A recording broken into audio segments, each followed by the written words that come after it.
Oke, pertanyaannya bagus ya, karena aku juga dulu dari jurusan non-finance, aku jurusannya ya ekonomi, ya sepupunya finance lah. Jadi untuk kalau dari menurut aku pribadi dari ekonomi sih, karena ekonomi itu, finance itu actually itu adalah penerapan konsep-konsep ekonomi juga kayak supply dan demand. Cuma bedanya dia kebawa ke apa namanya CAPM, Capital Asset Pricing Model, lalu kebawa ke apa namanya masing-masing aset kelasnya kan, kayak equity, fixed income, derivatif, alternative investment gitu.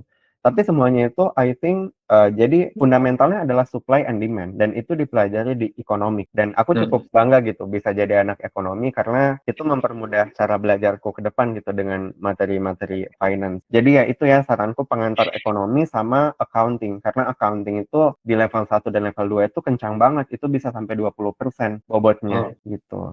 iya, iya, iya. Jadi ada juga yang bilang sebenarnya finance itu dia kayak hubnya antara accounting dan ekonomi ya Betul, sebetulnya. aku setuju sama itu. Karena kita belajar ekonomi dan ada accounting-nya juga di finance gitu. Contohnya kayak trade Hmm. statement dan lain-lain kan. Iya, iya, iya.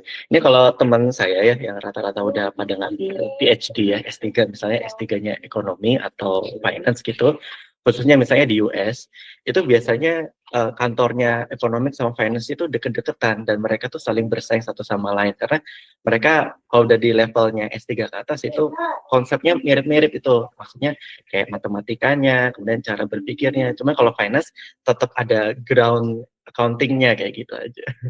Iya, betul sih. Karena finance itu ya kita juga belajar laporan keuangan, kita juga belajar goodwill, impairment testing itu kita pelajari, itu kan accounting punya.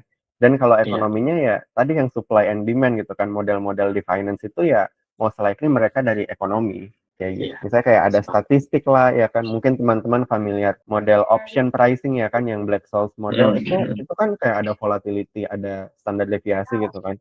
Risk free. Nah, itu kan semuanya model dari ekonomi kayak gitu kan.